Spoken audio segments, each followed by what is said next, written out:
Mga brother, meron nga nagmensahe muli sa atin at humihingi na sticker. Nagkataon naman na on the way ang ating ride.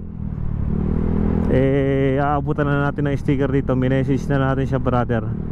Si brother Aldovino ang apelido niya. Nakalimutan ko lang ang pangalan. Shoutout sa'yo, brother.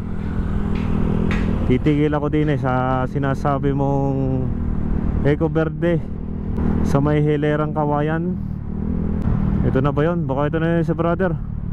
Ito nag-aabang dito. Yun. Ito ba yun, brother? Magaling. Nag-ride. Tapos na. Yun si brother. Shoutout. Diyan ka nagtatrabaho? Construction? Break time. Oo. Maintenance lang kasi. Nasakto eh. Nakaikot na ako ng Taal. Simula San Nicolas, sakit nga sa likod eh. Laurel, Talisay. Pagka kama ko sa... Oo, pagka may ilan ba gusto may sticker? Dalawa lang. Ha? Like sa motor. Oo pa. Yun.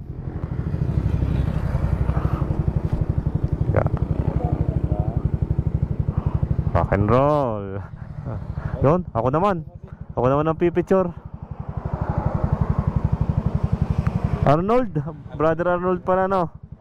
Ano mo yung nag-comment? Pinsan. Pinsan mo ba yun? Yun, shoutout kay brother. Yun. Sige, idol. Ingat, thank you. Oo. Oo. Yan ang motor mo? Ayos din yan. Oo. Sige, thank you. Pahinga muna. Yun mga brother, si brother Arnold Aldovino, mga tubong Santo Niño. Isa sa mga nakatsempo ng ating sticker dito sa on the way sa pag-uwi natin. Maraming salamat kay brother. Maraming salamat sa mga gustong humingi ng sticker pag sinabi ko na ganong oras ako dadaan, antayin nyo lang. Di naman tayo helicopter na biglang lilipad. Kaya huwag kayong maiinip at matsatsambahan mo lang. Samantalang si brother kakanina lang nag-message pero nakaabot agad ng sticker. Ganyan ang ka-timing palagi ng Diyos. Kung talagang naka-timing na para sa'yo,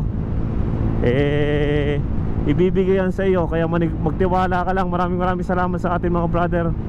Ride safe and keep safe to all mga brother.